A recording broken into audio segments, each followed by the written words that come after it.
السلام علیکم ورحمۃ اللہ۔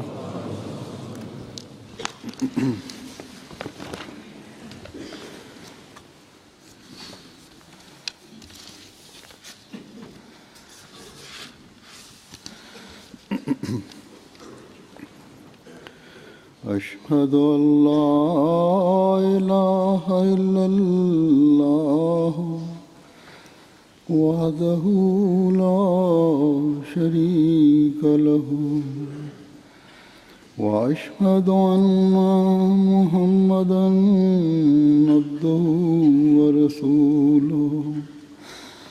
اما بعد فاعوذ باللہ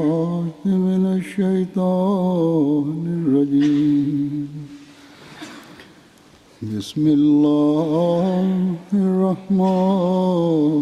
الرحیم الحمد للہ رب العالمین الرحمن الرحیم مالک یوم الدین إياك نعبد وإياك نستعين اهدنا الصراط المستقيم صراط الذين أنعمت عليهم غير المغضوب عليهم ولا الضالين ولتكن منكم أمة يدعون إلى الخير ويأمرون بالمعروف وينهون عن المنكر وأولئك هم المفلحون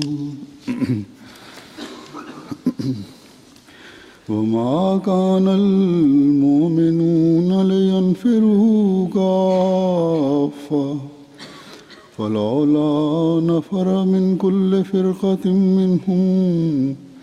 طائفة ليتفقهوا في الدين ولينذروا قومهم إذا رجعوا إليهم لعلهم يحذرون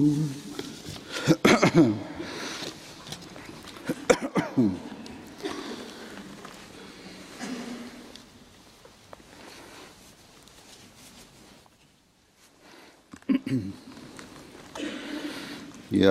آیات جو میں نے تلاوت کی ہیں، پہلی آیت ہے سورہ آل عمران کی، اس کا ترجمہ ہے کہ اور چاہیے کہ تم میں سے ایک جماعت ہو وہ بھلائی کی طرف بلاتے رہیں اور نیکی کی تعلیم دیں اور بدیوں سے روکیں،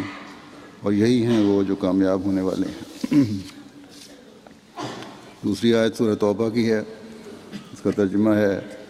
کہ مومنوں کے لیے ممکن نہیں کہ وہ تمام کے تمام اکٹھے نکل کھڑے ہوں، بس ایسا کیوں نہیں ہوتا کہ ان کے ہر فرقے میں سے ایک گروہ نکل کھڑا ہو تاکہ وہ دین کا فہم حاصل کریں اور وہ اپنی قوم کو خبردار کریں جب وہ ان کی طرف واپس لوٹیں، تاکہ شاید وہ ہلاکت سے بچیں۔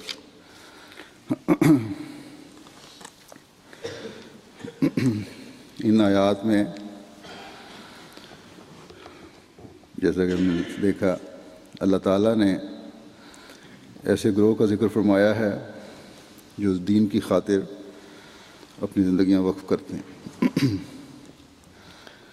اور نیکیوں کو قائم کریں، برائیوں سے روکیں اور تبلیغ اسلام میں اپنی زندگی گزاریں۔ اللہ تعالیٰ کے فضل سے جماعت احمدیہ میں دین کی خاطر زندگیاں وقف کرنے کا نظام کسی نہ کسی شکل میں حضرت مسیح موعود علیہ الصلوۃ والسلام کے زمانے سے ہی قائم ہے، اور خلافت ثانیہ میں اس میں ایک باقاعدگی پیدا ہوئی۔ باقاعدہ زندگی وقف کرنے کے بانڈ یا فارم پر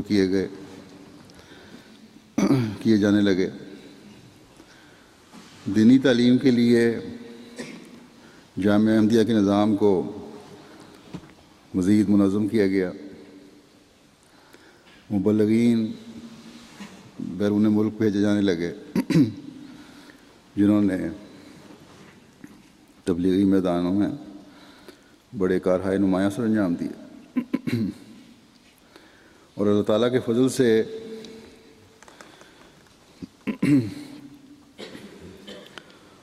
تبلیغی اور تربیتی سرگرمیوں میں اپنی پہچان کروائی، اور یہ کام اللہ تعالیٰ کے فضل سے آج تک جاری ہے، اور مبلغین مختلف ممالک میں اس کام میں مصروف ہیں۔ ان مبلغین اور مربیان اور معلمین میں پاکستان، ہندوستان کے علاوہ اب مختلف قوموں کے افراد جو ہیں وہ شامل ہو چکے ہیں۔ خاص طور پر افریقن ممالک کے مبلغین اور معلمین کافی تعداد میں شامل ہیں، اسی طرح انڈونیشیا کے۔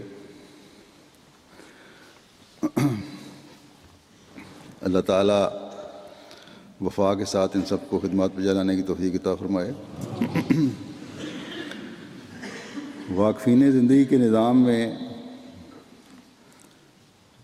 ایک دوسرا گروہ بھی ہے، صرف مبلغین نہیں، ڈاکٹرز اور ٹیچرز اور دوسرے لوگ ہیں، وہ بھی خدمات انجام دے رہے ہیں۔ بہرحال جوں جماعتی ضروریات بڑھ رہی ہیں، تبلیغی میدان میں بھی وسعت پیدا ہو رہی ہے، اور دوسرے میدانوں میں بھی، خدمات کے میدان میں بھی وسعت پیدا ہو رہی ہے، جہاں واقفین زندگی اور مبلغین کی ضرورت ہوتی ہے۔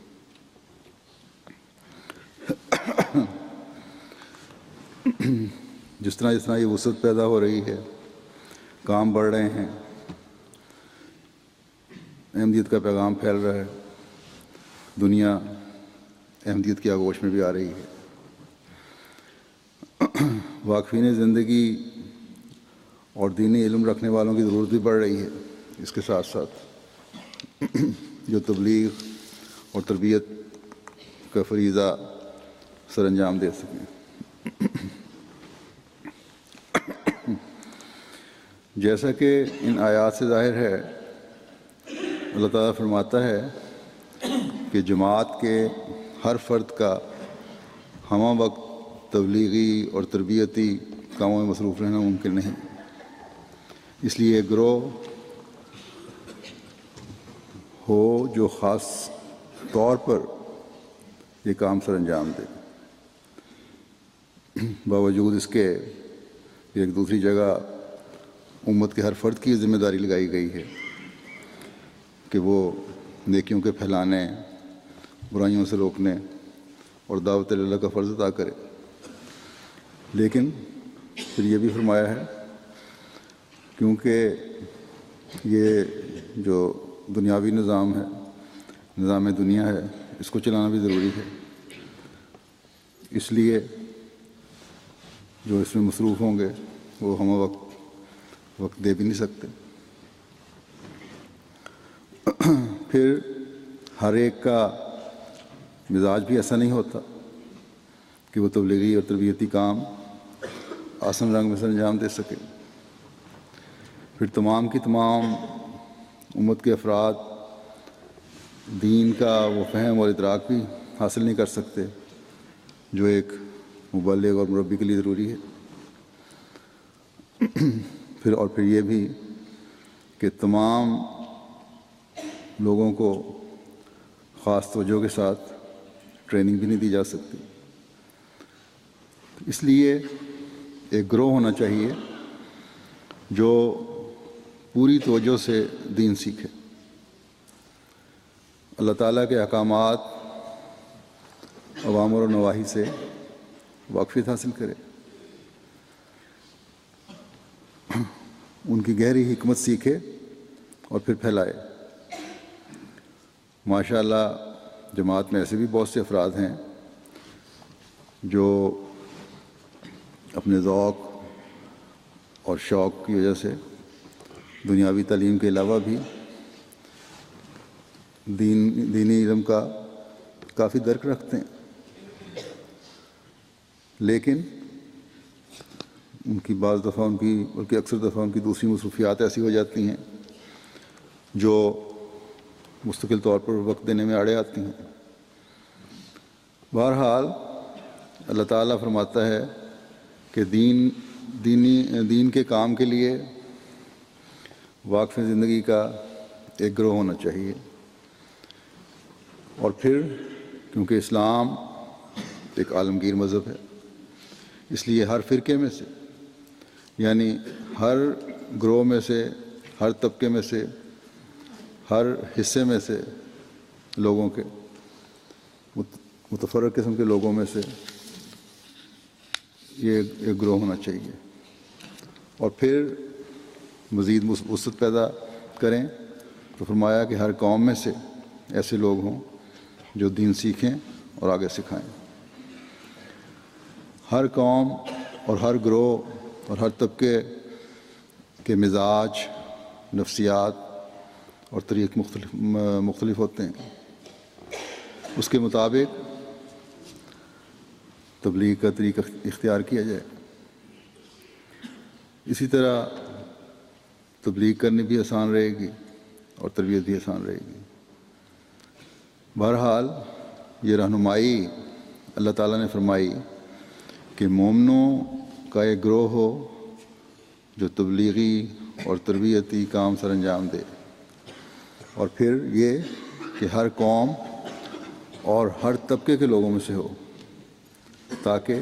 اس کام میں سہولت پیدا ہو سکے۔ بس جماعت احمدیہ میں اس اصول کے تحت دین کی خاطر زندگی وقف کرنے کا نظام قائم ہے، اور جیسا کہ میں نے کہا مختلف قوموں اور طبقوں کے لوگ اللہ تعالیٰ کے فضل سے اب اس نظام کا حصہ بن چکے ہیں اور بن رہے ہیں، اور جیسا میں نے کہا کہ جماعتی ضروریات بڑھنے کے ساتھ ساتھ اس تعداد میں اضافے کی بھی ضرورت ہے، اور یہ ضرورت آئندہ بڑھتی بھی چلی جائے گی۔ فی الحال مطلب موجودہ وقت میں صرف ضرورت نہیں ہے، بلکہ آئندہ اس ضرورت نے مزید بڑھنا ہے۔ اور خلیفۃ المسیح رابع رحمہ اللہ تعالیٰ نے اس ضرورت کو بھانپتے ہوئے اللہ تعالیٰ سے رہنمائی پا کر واقفین نو کی اسکیم شروع فرمائی تھی، اور اس کی بنیادی اینٹ ہی تقویٰ پر رکھتے ہوئے والدین کو یہ تحریک فرمائی تھی کہ بجائے اس کے کہ بچے بڑے ہو کر واقفین زندگی بنیں، اپنی زندگیاں وقف کریں اور اپنے آپ کو پیش کریں، والدین دین کا درد رکھتے ہوئے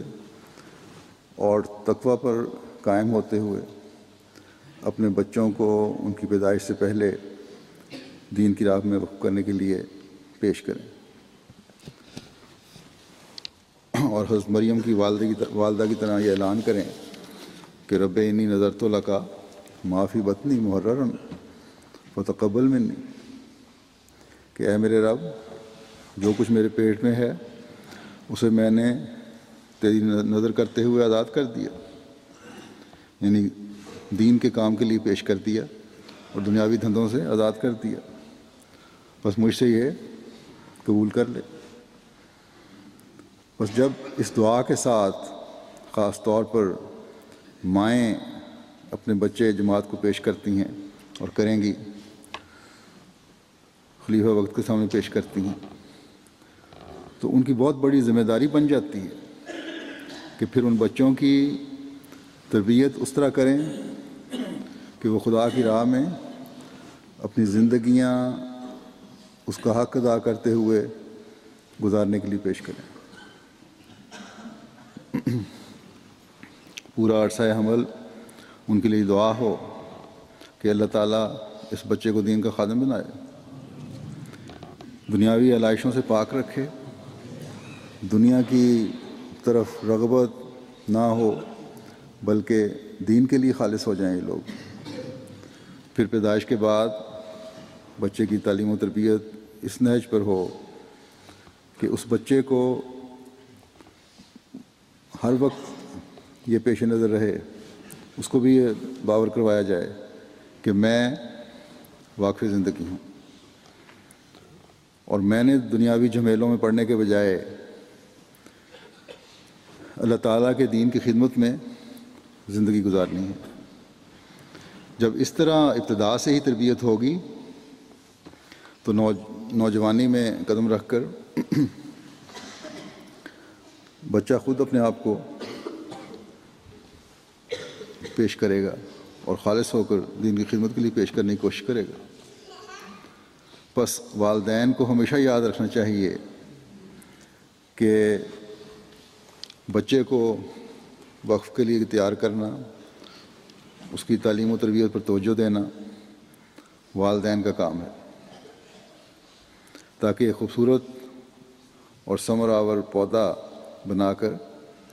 جماعت اور خلیفہ وقت کو خدا تعالیٰ کے دین کی خدمت کے لیے پیش کیا جائے۔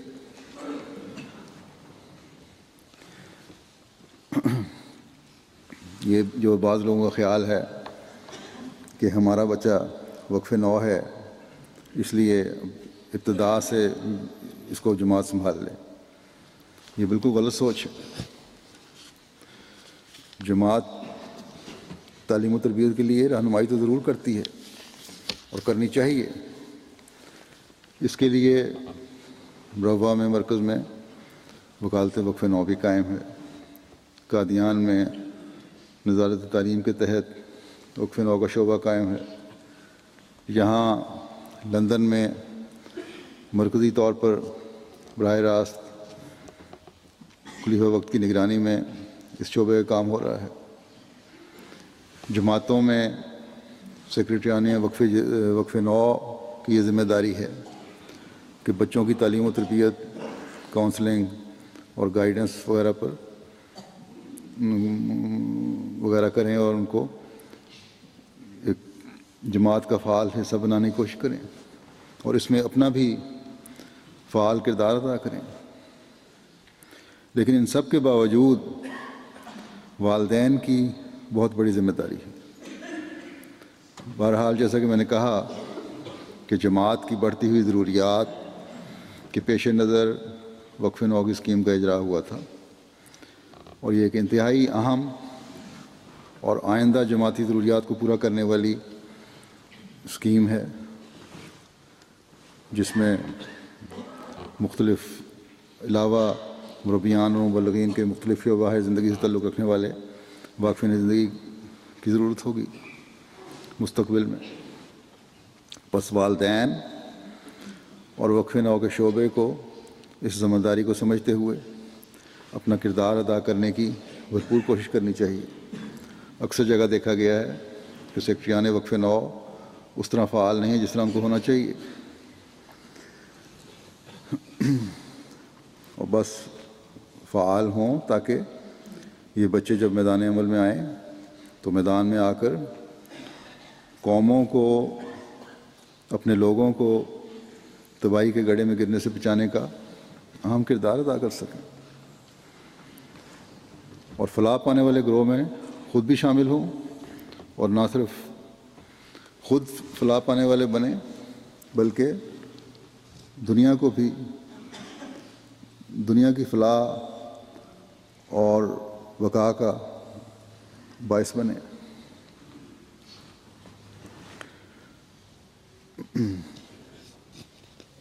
بے شک والدین کا یہ بھی کام ہے کہ ہر بچے کی تربیت کریں اپنے،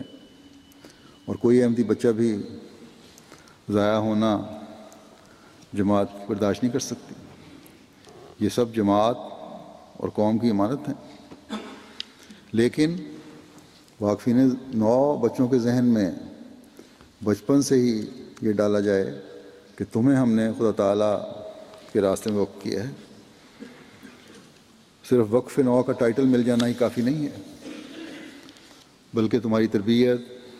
تمہاری تعلیم، تمہارا اٹھنا بیٹھنا، تمہارا بات چیت کرنا، تمہارا لوگوں سے ملنا جلنا تمہیں دوسروں سے ممتاز کرے۔ یہ عادتیں پھر عمر کے ساتھ ساتھ پختہ ہوں اور کوئی انگلی کبھی تمہاری کردار کشی کرتے ہوئے نہ اٹھے۔ پھر واقفین نو کا سلیبس ہے جو جماعت نے بنایا ہوا ہے، مرکز نے، اس سے آگاہ کرنا، اسے پڑھانا ماں باپ اور نظام دونوں کا کام ہے، تاکہ تفقہ فی الدین میں بچپن سے ہی رجحان ہو اور اس میں ہر آنے والے دن میں بہتری آتی رہے۔ تبھی ہم آئندہ آنے والے چیلنجوں کا مقابلہ کر سکتے ہیں، تبھی ہم دنیا کی دین کو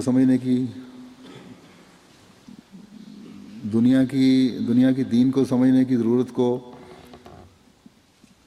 بر وقت پورا کر سکتے ہیں۔ اور پھر یہ بھی یاد رکھنا چاہیے کہ بچے میں خود دین سیکھنے کی لگن ہو، تاکہ صحیح اگر یہ ہوگا تو پھر ہی صحیح فہم و ادراک بھی حاصل کرنے کی طرف توجہ ہوگی، ورنہ مجبوری کا سیکھنا اور مجبوری کا وقف یہ فائدہ مند اور کارآمد نہیں ہو سکتا۔ حضرت مسیح موعود علیہ السلام فرماتے ہیں کہ ایسے لوگ ہونے چاہیے جو تفقہ فی الدین کریں، یعنی حضرت صلی اللہ علیہ وسلم نے جو دین سکھایا ہے اس میں تفقہ کر سکیں۔ بس ہمارے واقفین زندگی اور خاص طور پر وہ جو دین سیکھ کر اپنی زندگیاں وقف کرنا چاہتے ہیں، یا واقفین نو جو مختلف جامعات میں پڑھ رہے ہیں دنیا کے، انہیں ہمیشہ یاد رکھنا چاہیے کہ حضرت صلی اللہ علیہ وسلم نے جو دین سکھایا وہ سیکھنا ہے۔ اور آپ نے کیا دین سکھایا؟ آپ نے ہمارے سامنے جو دین پیش کیا اور جس کا نمونہ قائم فرمایا، اس کے بارے میں حضرت عائشہ رضی اللہ تعالیٰ عنہ کا یہ بیان ہمارے لیے راہ عمل ہے کہ کانا خلقہ القرآن، کہ آپ کا خلق قرآن تھا، آپ کا دین قرآن کریم کے ہر حکم کو سمجھ کر اس پر عمل کرنا اور اسے پھیلانا تھا۔ بس آپ کے اسوے پر چلنے کا تو ہر مومن کو حکم ہے، لیکن وہ لوگ جو تفقہ فی الدین کرنے والے ہیں، جو دین کو سمجھنے اور سیکھنے کا دعویٰ کرنے والے ہیں، جو عام مومنین سے بڑھ کر خیر کی طرف بلانے والے ہیں، جن سے یہ توقع کی جاتی ہے کہ وہ نیکیوں کا حکم دینے والے اور برائیوں سے روکنے والے باقی دوسروں کی نسبت بہت زیادہ ہیں، ان کو کس قدر اس اسوے پر عمل کرنے کی ضرورت ہے۔ بس جائزے کی ضرورت ہے اپنا جو واقفین زندگی ہیں ان کے لیے۔ اگر ہمارا یہ دعویٰ ہے کہ قرآن ایک مکمل شرعی کتاب ہے، تو پھر تفقہ فی الدین کرنے والے اس بات کے سب سے زیادہ ذمہ دار ہیں کہ اپنی زندگیوں کو اس تعلیم کے مطابق ڈھالنے کی کوشش کریں، تاکہ اپنی ذمہ داریاں صحیح طور پر ادا کر سکیں، اپنے نمونے قائم کر کے خدا تعالیٰ کی طرف بلانے والے ہوں، آسن رنگ میں تبلیغ اور تربیت کا فریضہ سر انجام دینے والے ہوں۔ اب میں آپ کے سامنے حضرت مسیح موعود علیہ السلام کی خواہش رکھتا ہوں کہ آپ کیا چاہتے ہیں کہ کس قسم کے واقفین زندگی ہونے چاہیے۔ آپ فرماتے ہیں ہمیں ایسے آدمیوں کی ضرورت ہے جو نہ صرف زبانی بلکہ عملی طور سے کچھ کر کے دکھانے والے ہوں۔ علمیت کا زبانی دعویٰ کسی کام کا نہیں۔ بس یہاں میں تمام مبلغین اور جو مختلف دنیا کے جامعہ احمدیہ میں پڑھ رہے ہیں ان پڑھنے والوں سے بھی کہنا چاہتا ہوں کہ حضرت مسیح موعود علیہ الصلوۃ والسلام کے اس ارشاد کو ہمیشہ پیش نظر رکھیں، ہمیشہ اپنے جائزے لیتے رہیں کہ ہمارے علم اور عمل میں مطابقت ہے یا نہیں۔ واز تو ہم کر رہے ہوں کہ نمازوں میں سستی گناہ ہے، اور خود نمازوں میں سستی ہو، خاص طور پر طلباء جامعہ احمدیہ جو ہیں ان کو یاد رکھنا چاہیے۔ بعض عملی میدان میں آئے ہوئے سستی کر جاتے ہیں، ان کو بھی یاد رکھنا چاہیے۔ دوسروں کو تو ہم یہ کہہ رہے ہوں کہ بد رسومات جو مختلف جگہوں پر ہوتی ہیں، مثلا شادی بیاہ میں ہوتی ہیں، یہ بدعات ہیں، اور خلیفہ وقت اور نظام جماعت ان کی اجازت نہیں دیتا، دین ان کی اجازت نہیں دیتا۔ حضرت مسیح موعود علیہ الصلوۃ والسلام نے سختی سے ان کو رد فرمایا ہے،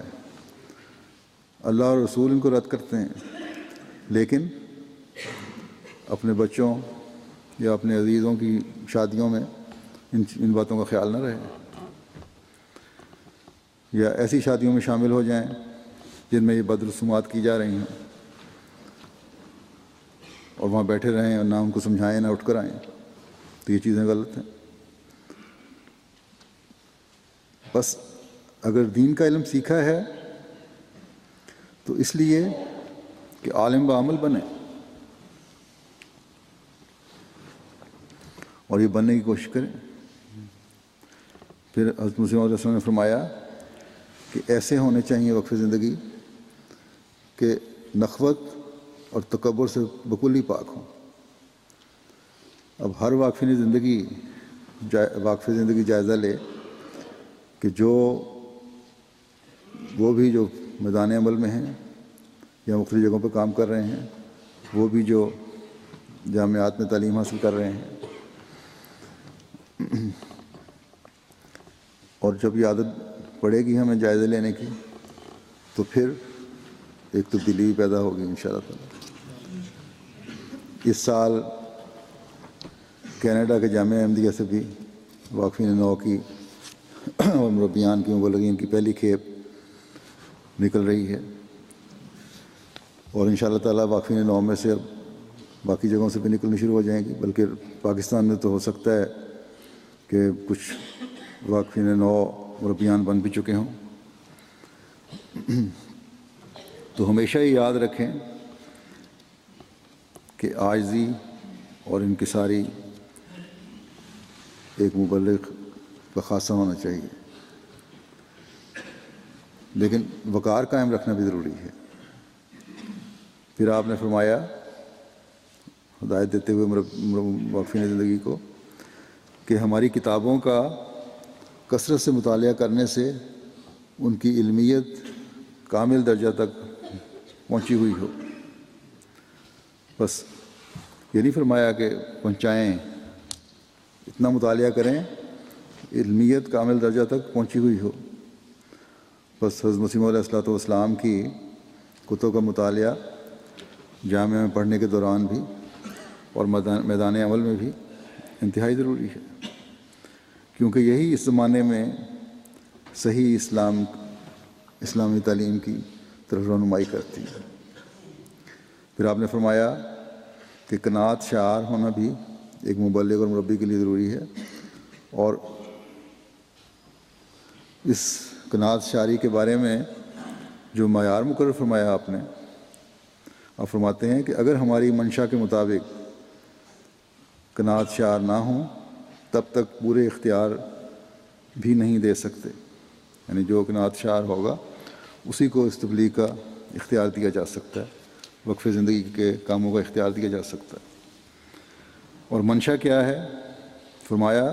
کہ حضرت صلی اللہ علیہ وسلم کے صحابہ ایسے قانع اور جفاکش تھے کہ بعض اوقات صرف درختوں کے پتوں پر ہی گزارا کر لیتے تھے،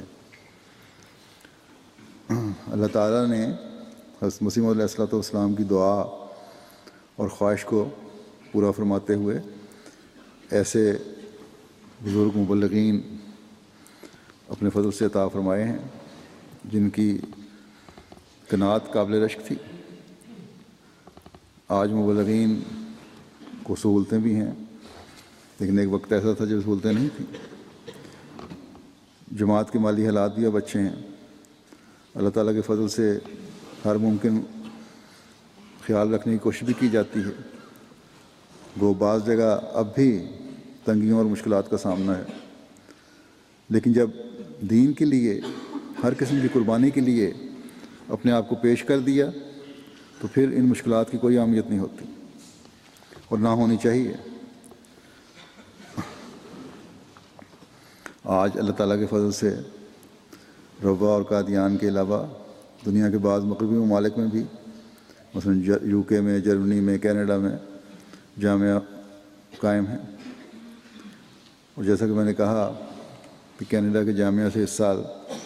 مربیان کی پہلی کھیپ فارغ ہو رہی ہے جو میدان عمل میں آئیں گے انشاءاللہ۔ اسی طرح انڈونیشیا اور افریقہ کے بعض ممالک میں بھی جامعہ احمدیہ قائم ہے۔ جہاں تک افریقہ اور انڈونیشیا وغیرہ کے جامعات کا تعلق ہے، وہ تو وہیں کے رہنے والے طلباء ہیں جو وہیں عموماً تعینات بھی ہوتے ہیں، اپنے ملکوں کے حالات میں گزارا کرنے والے ہیں۔ لیکن مغربی ممالک میں جو طلباء اب میدان عمل میں آ رہے ہیں اور انشاءاللہ آئیں گے، انہیں یاد رکھنا چاہیے کہ بحیثیت وقف زندگی انہیں جہاں بھی بھیجا جائے انہوں نے تعمیل کرنی ہے اور جانا چاہیے۔ یہی وقف کی روح ہے، اور ضروری نہیں ہے کہ ان کو یورپ میں لگایا جائے۔ یہاں رہنے والے ہو سکتا ہے کہ اگر افریقہ میں بھیجا جائیں تو افریقہ کے سخت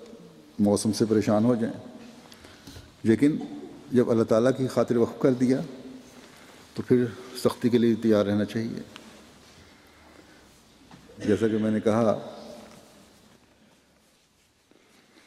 اب سہولتیں بھی ہیں،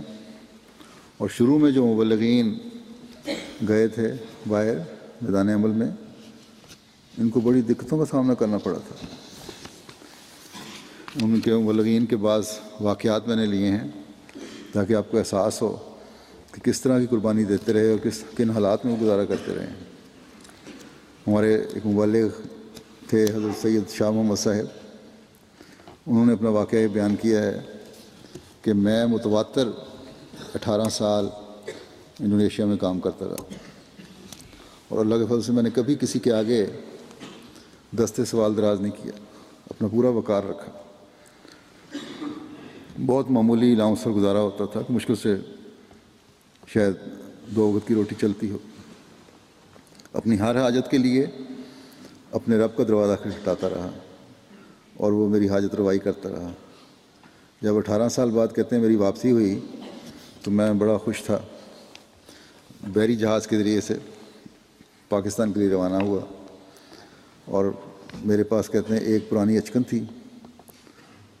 اور 2 ایک دھلے ہوئے جوڑے تھے شلوار قمیض کے، اور کچھ نہیں تھا۔ کہتے ہیں راستے میں سفر کر رہا تھا بحری جہاز پہ، ہوائی جہاز کو تصور ہی نہیں تھا اس وقت۔ تو راستے میں مجھے خیال آیا کہ میں اتنے عرصے کے بعد ملک واپس جا رہا ہوں اور میرے پاس نئے کپڑے بھی نہیں ہیں جنہیں پہن کر میں روا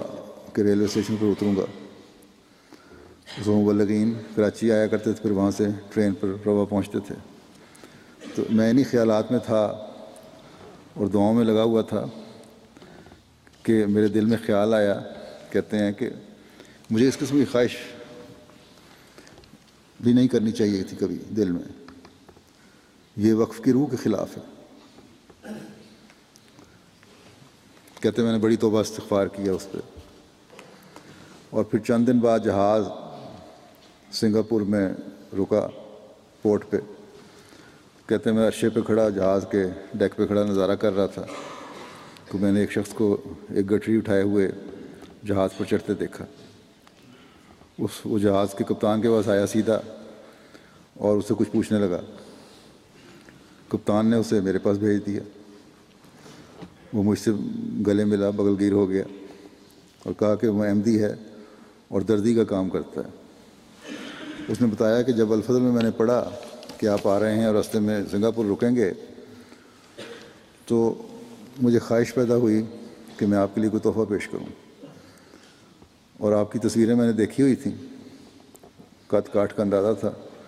میں نے آپ کے لیے 2 جوڑے سیے ہیں کپڑوں کے، اور ایک اچکن اور ایک پگڑی تیار کی ہے، اور میں دردی ہوں یہی کچھ پیش کر سکتا ہوں، اسے قبول کریں آپ. تو حضرت شاہ صاحب کہتے ہیں کہ یہ سن کر میری آنکھوں میں آنسو آ گئے کہ کس طرح میرے خدا نے میری خواہش کو پورا کرنے کے لیے ایک احمدی کے دل میں تحریک کی جسے میں نہیں جانتا تھا اور نہ وہ مجھے جانتا تھا.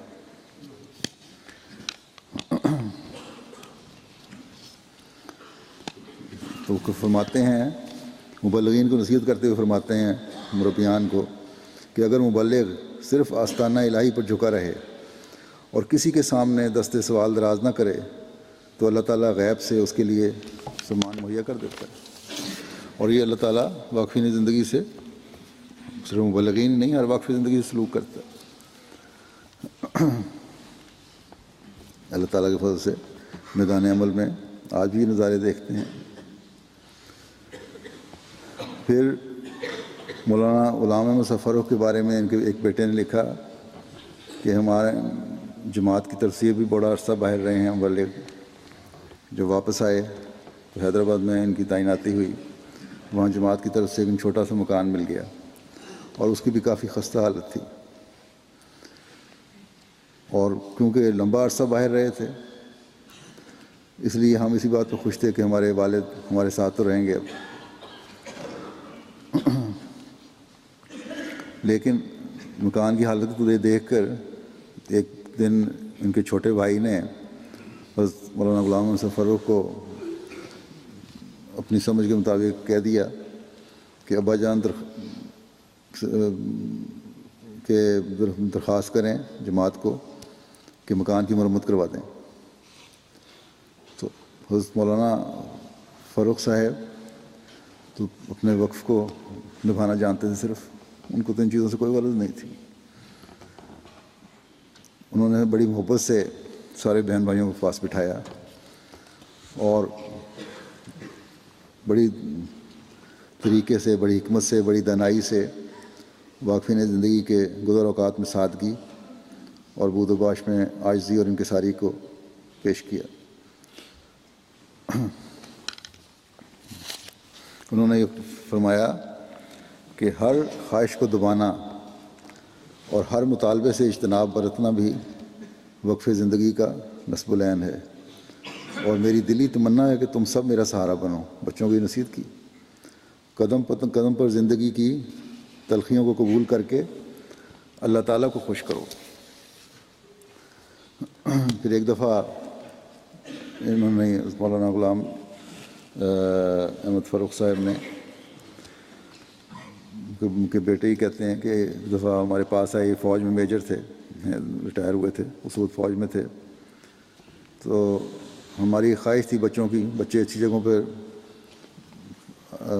کاموں پہ لگے ہوئے تھے کہ ہم کچھ خدمت کریں اور آپ ریٹائرمنٹ لے لیں. تو ہم نے اپنے والد کے سامنے اس خواہش کا اظہار کیا تو انہوں نے کہا تو میں کل جواب دوں گا. اور ہم سب اس جواب سے بڑے خوش ہوئے اور اطمینان ہوا کہ شاید کل جواب مان جائیں گے، یہی جواب ہوگا مثبت میں. اچھا ٹھیک ہے کہ میں اب تم لوگوں کے پاس آ جاتا ہوں. لیکن کہتے ہیں ہماری خوشی بھی عارضی ثابت ہوئی. آپ نے ہمیں اپنے پاس بٹھایا اور فرمایا کہ میں ایک انتہائی عاجز انسان ہوں. جو تم لوگوں نے بات کل مجھے کہی تھی اس نے میرے قلب و ذہن کو جھنجھوڑ کے رکھ دیا ہے. خدا کے لیے دوبارہ مجھے یہ بات کبھی نہ کہنا. میں نے اپنے اللہ سے حلفاً یہ عہد کیا ہوا ہے کہ وقف زندگی کا ہر سانس بحیثیت وقف زندگی بسر کروں گا، یہاں تک کہ اے اللہ مجھے اس دنیا سے واپس بلا لے. ڈرتا ہوں کہ تمہاری ان باتوں سے میرے تجدید عہد میں لغزش نہ کھا جاؤں، اس لیے دوبارہ تم لوگوں سے کہتا ہوں کہ آج کے بعد مجھ سے کبھی اس طرح نہ کہنا۔ اور یہ کہہ کر آپ کھڑے ہو گئے اور کہا ہمیشہ دعا کرتے رہنا کہ میں اللہ تعالیٰ کے حضور کیے ہوئے اپنے عہد پر پورا اتروں۔ بس یہ لوگ تھے جنہوں نے وقف زندگی کا اور قناعت کا حق ادا کیا۔ پھر حضرت مسیح موعود علیہ السلام فرماتے ہیں ایک واقف زندگی کے لیے کہ سفر کے شدائد اٹھا سکیں، جو سفر کی مشکلیں اور صعوبتیں اور شدتیں ہیں ان کو برداشت کر سکیں، گاؤں گاؤں پھر کر لوگوں کو ہماری بعثت کی اطلاع دیں۔ افریقہ میں جو شروع میں ہمارے مبلغین گئے ہیں، اور ہندوستان میں بھی جو مبلغین تبلیغ کرتے تھے، وہ سفر کی شدت برداشت کیا کرتے تھے، سفر کی سہولتیں تو تھی نہیں، اور زیادہ راہ بھی اتنا نہیں ہوتا تھا کہ جو سہولتیں میسر ہیں ان سے گزارا کر سکیں، ان کو استعمال کر سکیں، پیسے نہیں اتنے ہوتے تھے۔ اور پھر یہ کہ نہ صرف یہ کہ سفر کی سہولتیں برداشت کرتے تھے بلکہ مخالفتوں کو بھی سامنا کرنا پڑتا تھا، ہندوستان میں بھی اور باہر بھی، افریقہ وغیرہ میں بھی۔ مولانا نذیر احمد علی صاحب کے کئی واقعات ہیں اس سے، جب انہیں گاؤں والوں نے دھتکار دیا اور انہوں نے راتیں باہر جنگل میں گزاری، مچھروں میں بیٹھے رہے ساری رات۔ وہاں مچھر بھی بڑے خطرناک ہوتے ہیں افریقہ میں۔ آج افریقہ میں جماعت کی جو نیک نامی ہے اور بڑی ترقی ہے اللہ تعالیٰ کے فضل سے، وہ انہی بزرگوں کی قربانیوں کا نتیجہ ہے۔ اس کا ایک واقعہ بیان کرتا ہوں۔ مولانا محمد صدیق صاحب امرتسری لکھتے ہیں کہ خود بھی ایک دفعہ ساتھ تھے جب گئے ہیں مولوی نذیر احمد علی صاحب کے ساتھ، کہ جنگ عظیم دوم کے دوران 1940 میں ایک دفعہ ایک روز حضرت مولانا نذیر احمد علی صاحب اور خاکسار مولوی صدیق صاحب نے سیرا لیون کے کاسری نامے ایک تجارتی قصبے میں تبلیغ کے لیے پروگرام بنایا۔ وہ فری ٹاؤن سے 40 میل کی دور تھا اور دریا کے ذریعے سے، دریا کے دوسرے کنارے پر تھا، اور دریا کے کشتی کے ذریعے وہاں جانا پڑتا تھا۔ حضرت مولانا نذیر احمد علی صاحب پہلے بھی وہاں اسلام کا پیغام پہنچا چکے تھے، اور اس کی وجہ سے مخالفت بڑھ گئی تھی تبلیغ کی وجہ سے۔ یہ دوسرا دورہ تھا کہتے ہیں ہمارا، اور اکثر وہاں کے لوگ فلانی قبیلے کے ہیں جنہیں اپنے اسلام پر بڑا ناز ہے کہ ہم مسلمان ہیں اور صحیح مسلمان ہیں، اپنا تعلق عرب لوگوں سے ظاہر کرتے ہیں نسل سے۔ تو بہرحال یہ لوگ وہاں گئے اور عوام میں جھوٹی باتیں، من گھڑت باتیں لوگوں نے پھیلا دی تھیں ان فلانیوں نے اور مسلمانوں نے، اور اس کی وجہ سے وہاں لوگوں نے یہ عہد کر لیا تھا کہ ہمیں وہاں ٹھہرنے کے لیے جگہ نہیں دیں گے اگر ہم دوبارہ آئے تو۔ اور ہم یہ کہتے ہیں کہ ہمارا مقصد تو صرف تبلیغ اسلام تھا، احمدیت کا پیغام پہنچانا، اسلام کا پیغام پہنچانا تھا، اور اس کی حقیقی روح سے آگاہ کرنا تھا، غیر مسلموں اور عیسائیوں کو تبلیغ کرنا تھا۔ اس لیے ہم نے یہی فیصلہ کیا وہاں جا کر اپنے متعلق غلط فہمیاں جو پیدا کی گئی ہیں ان کو دور کرنے کی کوشش کریں چند دن رہ کر۔ کہتے ہیں بہرحال ہم بدریہ کشتی وہاں روانہ ہوئے اور مغرب کے وقت وہاں کاسری گاؤں میں پہنچ گئے۔ چند دن ٹھہرنے کا پروگرام تھا اور لیکچروں کا انتظام کرنا تھا۔ کہتے ہیں جب ہم کشتی سے اترے تو سیدھے چیف کے بنگلے میں گئے، کیونکہ چیف کو اس زمانے میں حکومت کی طرف سے ایک گرانٹ ملا کرتی تھی جو مہمانوں کی مہمان نوازی کرنے کے لیے۔ لیکن یا ہمیں غلط طور پر بتایا گیا یا حقیقت تھی بہرحال کہ چیف اپنے فارم پہ گیا ہوا ہے اور وہ ابھی تک وہاں سے واپس نہیں آیا، اور باقی جو لوگ تھے ذمہ دار لوگ وہ سب بڑی بے رخی سے اور مخالفت کا اظہار کر رہے تھے۔ جو ان کے ہمدرد تھے بعض وہ بھی دوسروں کی مخالفت سے مرعوب ہو گئے تھے اور کہتے ہیں کہ ہمیں کوئی بھی پوچھنے والا نہیں تھا.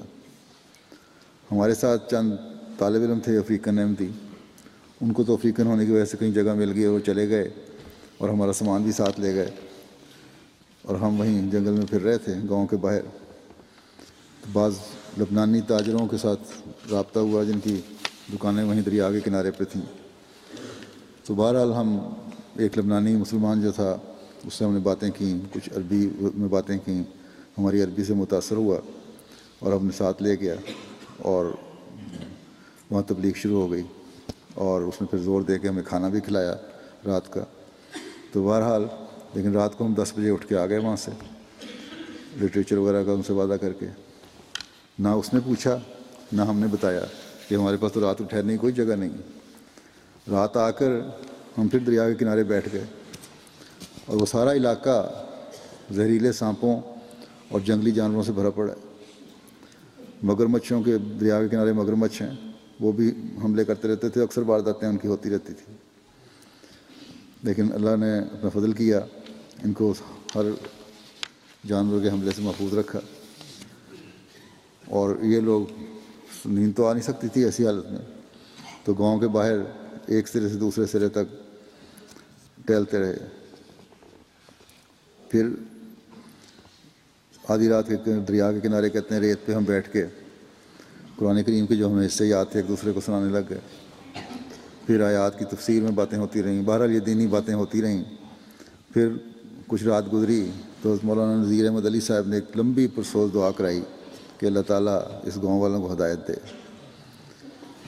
اور اسلام کی اور احمدیت کی ترقی اور اپنے نیک مقاصد کے لیے دعائیں کی. پھر اس کے بعد ٹہلنا شروع کیا. پھر 3 بجے کے قریب یہ کہتے ہیں کہ ہم لوگ اٹھے اور گاؤں میں گئے کہ مسجد میں جا کے تہجد کی نماز پڑھیں. جب ہم مسجد میں داخل ہوئے ہیں تو یہ مسلمان کہلانے والوں کی مسجد کا یہ حال تھا کہ جب ہم داخل ہوئے تو ایک دم اندھیرے میں عجیب قسم کی آوازیں آنی شروع ہوئیں، اور تھوڑی دیر بعد وہاں مسجد سے بکریوں کا ریوڑ باہر نکلا اور مسجد میں گن ڈالا ہوا تھا. ہم نے کہتے ہیں مسجد صاف کی اور پھر صفیں بچھا کے وہاں نماز پڑھنی شروع کی. نماز کا وقت ہوا فجر کی، پھر ہم نے اذان دی باری باری دونوں نے، اور اذان دینے سے لوگ ہماری طرف آنا شروع ہوئے، غیر مسلم بھی آنا شروع ہوئے. جو مسلمان بڑے لیڈر تھے ان کے، وہ اس لیے آ گئے کہیں یہ نہ ہو کہ رات کو کسی نے جگہ دے دی ہو اور انہوں نے ہماری مسجد پہ قبضہ کر لیا ہو. خیر اس کے بعد ہم نے نماز پڑھی، انہیں دیکھتے رہے ہمیں نماز پڑھتے ہوئے، اور انہوں نے کہا فرق تو اور کوئی نہیں ہے، یہ تو غلط مشہور ہوا ہے کہ ان کا اذان فرق ہے اور یا نماز فرق ہے. سوائے نماز کے یہ فرق ہے کہ ہم احمدی نماز ہاتھ باندھ کے پڑھ رہے تھے، اور ان میں سے وہاں اکثریت کیونکہ مالکیوں کی ہے وہ ہاتھ چھوڑ کے نماز پڑھتے ہیں. تو صرف یہ فرق ہے. بہرحال اتنا سا تعارف ہوا اور گاؤں والوں نے کوئی پذیرائی نہیں کی، مخالفت تو نہیں کم ہوئی. یہ شکر ہے کہ انہوں نے نماز پڑھنے کی سے روکا نہیں ان کو مسجد میں، اور نماز پڑھ کے یہ لوگ پھر واپس آ گئے. تو ایسے حالات سے بھی گزرے، لیکن بعد میں پھر اللہ تعالیٰ نے احمدیت کو وہاں نفوذ کیا اور احمدیت پھیلی اس علاقوں میں. تو یہ تفقہ فی دین کا حقیقی اور عملی اظہار ہے جو ہمارے مبلغین نے کیا. بس ایک واقف زندگی کو اپنی خواہشات کی قربانی بھی دینی پڑتی ہے، شدائد سے بھی گزرنا پڑتا ہے، مشکلات کا سامنا بھی کرنا پڑتا ہے. اور بعض جگہ جیسا کہ میں نے کہا آج بھی نمونے ہمیں نظر آتے ہیں اور دیکھیں ہیں. لیکن ہمارے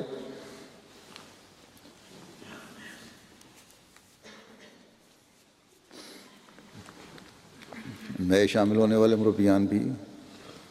مبلغین بھی اور واقفین نو کو بھی ان باتوں کو سامنے رکھ کر اپنے میدان میں بھی اور تعلیم کے دوران بھی اس طرح کام کرنا چاہیے، اور اس سوچ کے ساتھ اپنے آپ کو تیار کرنا چاہیے کہ یہ جذبہ ہے جو ہم نے لے کر میدان عمل میں جانا ہے. میرے سامنے جامعہ کے بہت سارے طلباء بیٹھے ہوئے ہیں، ابھی سے یہ سوچنا شروع کر دیں کہ اس کے بغیر ہم دین کو پھیلا نہیں سکتے.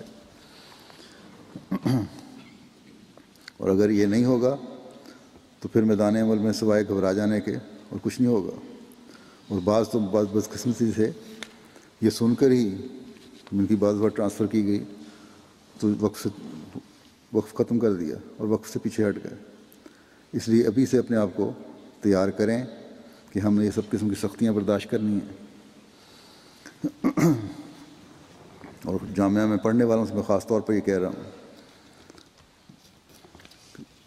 کہ ابھی سے ان سختیوں کے بارے میں سوچ لیں۔ آج کل زیادہ تر واقفین نو میں سے مختلف ملکوں کے زیادہ تر تو نہیں، واقفین نو میں سے ایک بڑی تعداد ہے، یا ایک تعداد کے لحاظ سے ایک اچھی تعداد ہے، لیکن واقفین نو کی نسبت کے لحاظ سے نہیں، جو مختلف ملکوں کے جامعہ احمدیہ میں پڑھ رہی ہے۔ انہیں ہمیشہ پہلے اپنے والدین کے عہد کو، پھر اپنے عہد کو، اور اپنے بزرگوں کی قربانیوں کو، اور حضرت مسیح موعود علیہ الصلوۃ والسلام کی توقعات کو سامنے رکھنا چاہیے، اور ان باتوں کو سامنے رکھتے ہوئے اللہ تعالیٰ سے کیے ہوئے عہد کو پورا کرنے کی بھرپور کوشش کرنی چاہیے۔ یہ وفا کا مظاہرہ ہے جو ہر واقف زندگی کو اپنے سامنے رکھنا چاہیے۔ یہ بھی یاد رکھیں کہ مربی اور مبلغ کا ایک وقار ہے، جیسا کہ پہلے میں نے کہا، اس لیے عاجزی دکھائیں، لیکن بے شک عاجزی تو ضروری ہے مبلغ کے لیے، لیکن وقار کا بھی خیال رکھنا ضروری ہے۔ اپنی ضرورت، اپنی خواہش کا اظہار کسی کے سامنے نہ کریں، جیسا کہ حضرت مولوی صاحب نے بھی نصیحت کی ہے کہ اپنی ضروریات کو ہمیشہ خدا کے سامنے پیش کرو۔ اور یہ میرا تجربہ ہے، اپنا ذاتی بھی میدان میں گھانا میں رہا ہوں، بڑے مشکل حالات تھے، اللہ تعالیٰ ضروریات پوری کرتا ہے۔ جو مانگنا ہے خدا تعالیٰ سے مانگیں، تنگی ترشی برداشت کر لیں، لیکن اپنے وقار کو کبھی نہ گرائیں۔ اور یہ باتیں صرف نئے آنے والوں کو نہیں میں کہہ رہا، بلکہ پرانوں کو بھی جو میدان عمل میں ہیں انہیں بھی اس بات کا خیال رکھنا چاہیے۔ بعض دفعہ بھول جاتے ہیں، یا بعض دفعہ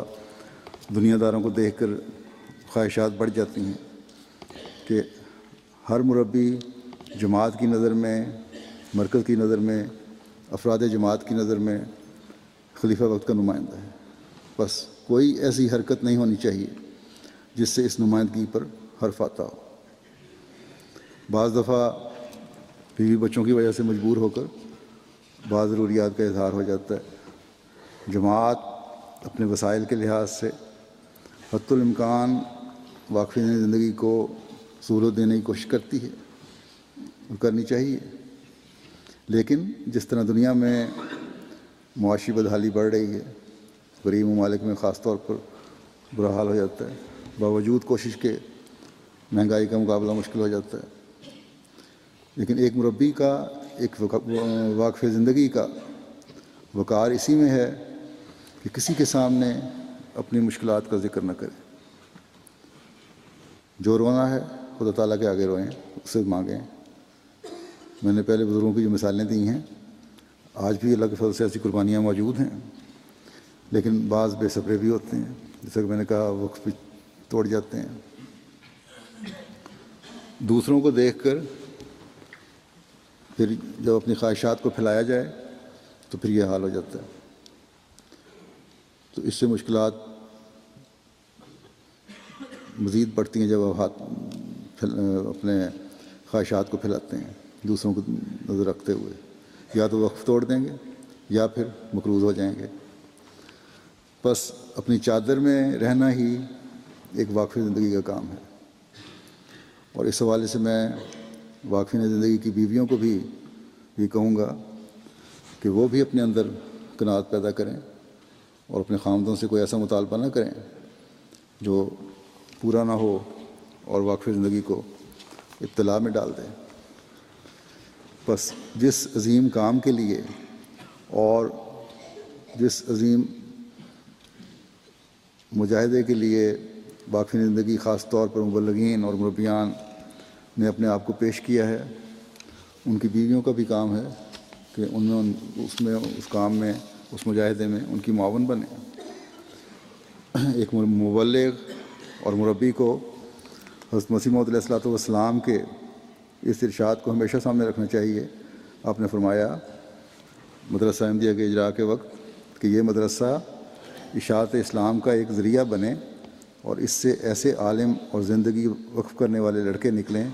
جو دنیا کی نوکریوں اور مقاصد کو چھوڑ کر خدمت دین کو اختیار کریں، جو عربی اور دینیات میں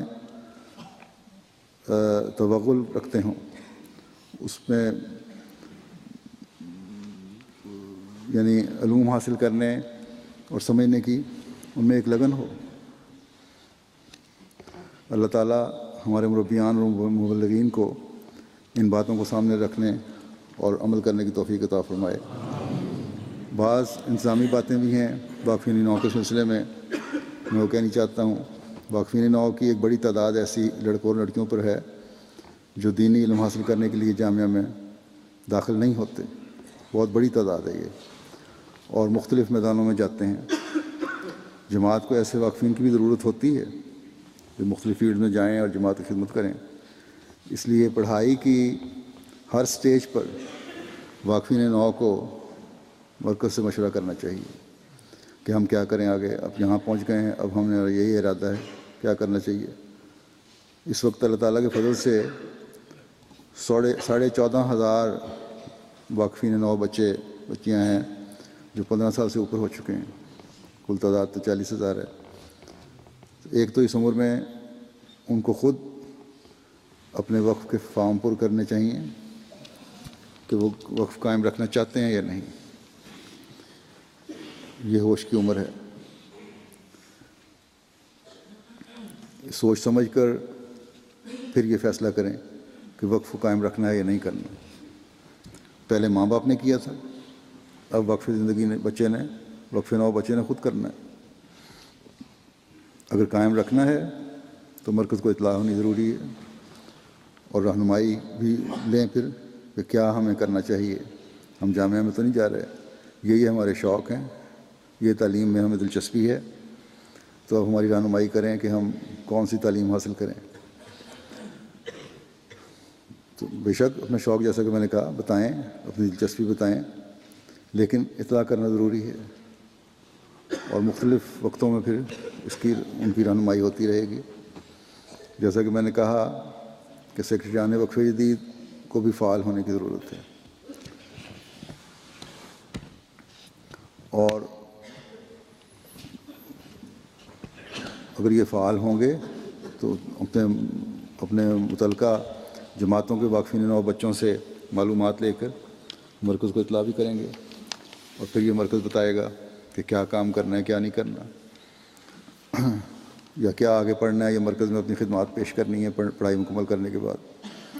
خود ہی فیصلہ کرنا وقف نو کا کام نہیں ہے، نہ ان کے والدین کا۔ اگر خود فیصلہ کرنا ہے تو پھر بھی بتا دیں کہ میں نے یہ فیصلہ کیا ہے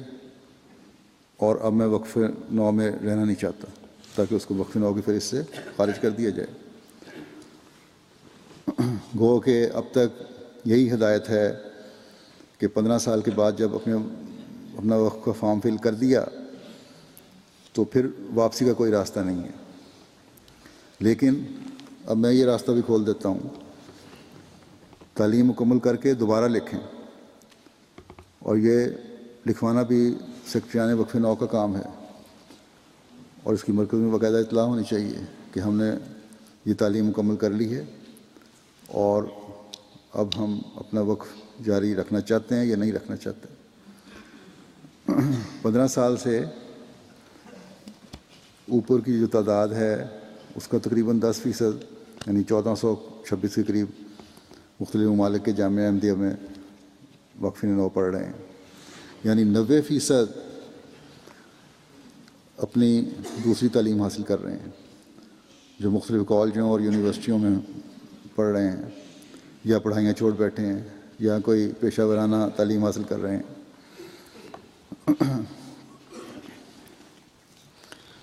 تو اس بارے میں بھی رپورٹ باقاعدہ تیار ہونی چاہیے۔ میرا نہیں خیال کہ 90% کے بارے میں مرکز کو باقاعدہ آگاہ کیا گیا ہے کہ یہ کیا کر رہے ہیں وقفین 9 بچے۔ ان کی رپورٹ تیار ہو، وقفین سیکرٹریان وقف 9 سے میں کہہ رہا ہوں، اور یہ مرکز میں بھجوائیں رپورٹ۔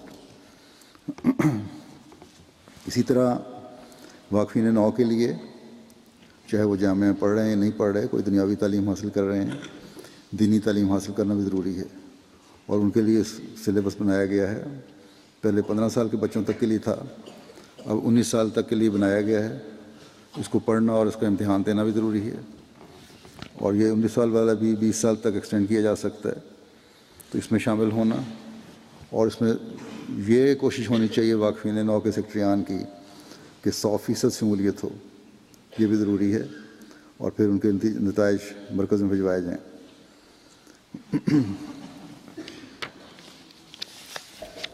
مختلف اوقات میں یہاں مرکز سے بھی شعبہ وقف 9 سے ہدایات جاتی رہتی ہیں۔ ان کے بارے میں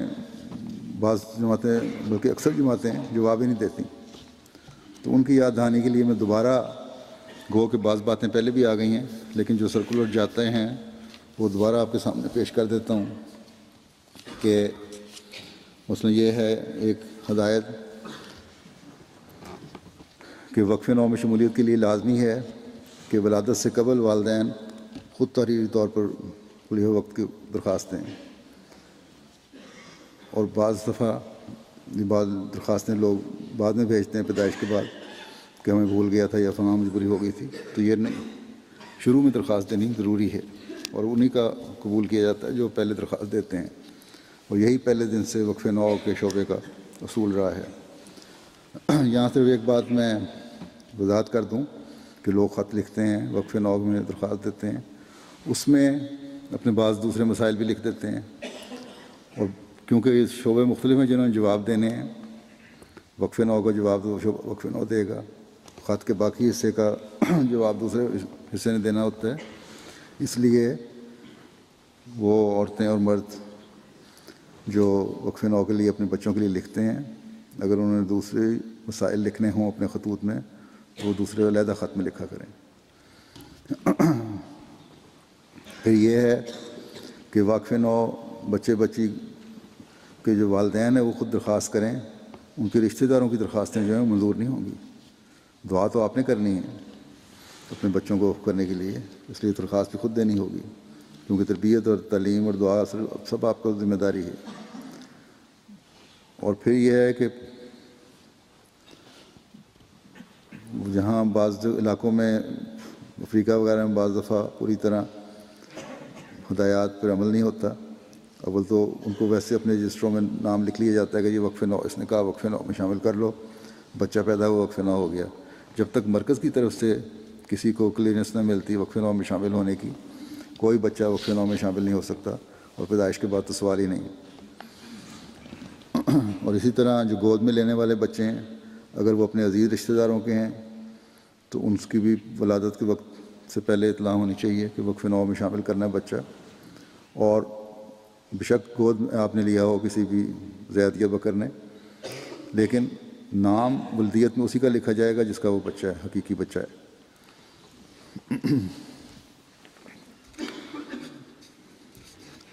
پھر پیدائش کے بعد یہ بھی لازمی ہے کہ والدین مرکزی ریکارڈ میں بچے کا اندراج کروائیں اور حوالہ نمبر درج کریں۔ والدین بعض لمبا عرصہ اندراج نہیں کرواتے، اور اس کے بعد پھر یاد دہانی کے باوجود اندراج نہیں کرواتے، اور پھر کئی سالوں کے بعد یہ شکایتیں لے کے آ جاتے ہیں کہ ہمارے بچے کا ریکارڈ نہیں ہے، تو یہ ذمہ داری بھی والدین کی ہے۔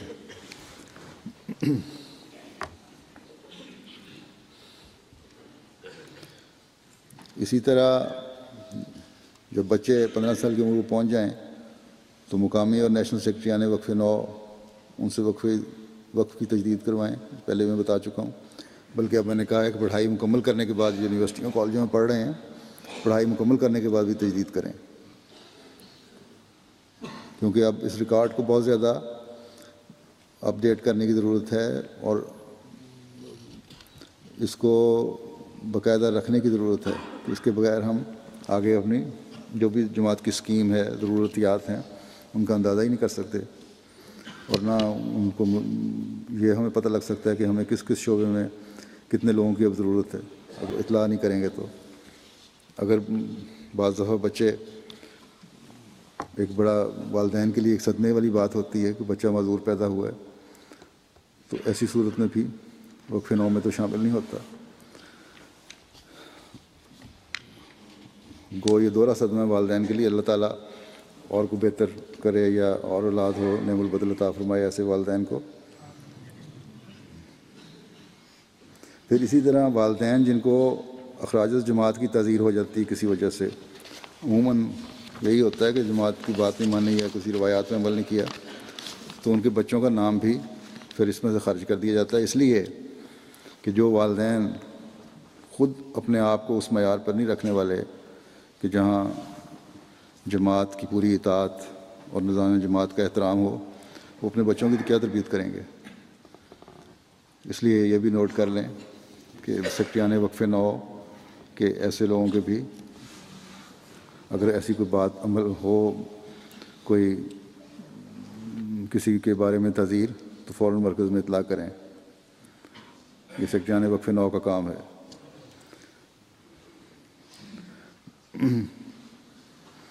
اور اسی طرح یہ تو میں پہلے ہی کہہ چکا ہوں کہ یونیورسٹیوں میں پڑھنا چاہیں تو اجازت لے لیں، پہلے بتا دیں،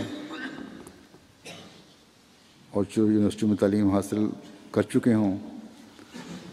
اور اپنا وقت میں رہنا بھی کنفرم کیا ہوا ہو، ان کے لیے بھی لازمی ہے کہ وقتاً فوقتاً جماعت سے رابطہ رکھیں کہ اب ہم کام کر رہے ہیں، اس میں عرصہ ہو گیا کام کرنے کا۔ اکثر کو تو میں اکثر فی الحال اکثریت کو اجازت دی جاتی ہے کہ اپنے کام جاری رکھو، جب جماعت کو ضرورت ہوگی بلا لے گی، لیکن ان کا کام یہ ہے کہ ہر سال اس کی اطلاع دیتے رہیں۔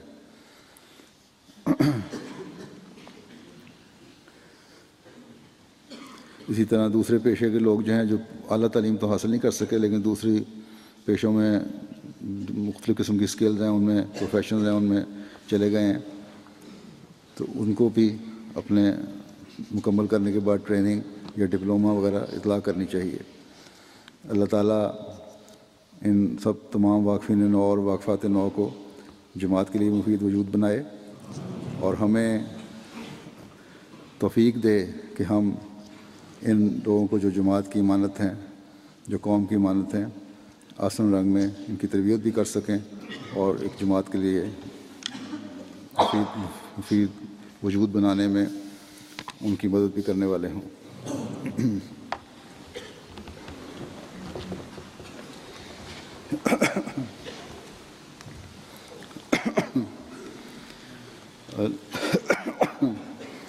الحمد للہ الحمد للہ الحمد للہ نحمدہ ونستعینہ ونستغفرہ ونؤمن بہ ونتوکل علیہ ونعوذ باللہ من شرور انفسنا ومن سیئات اعمالنا من يهده الله فلا مضل له ومن يضلل فلا هادي له ونشهد أن لا إله إلا الله ونشهد أن محمدا عبده ورسوله عباد الله رحمكم الله إن الله يأمر بالعدل والإحسان وإيتاء ذي القربى وينهى عن الفحشاء والمنكر والبغي يعظكم لعلكم تذكرون اذكروا الله يذكركم وادعوه يستجب لكم ولذكر الله أكبر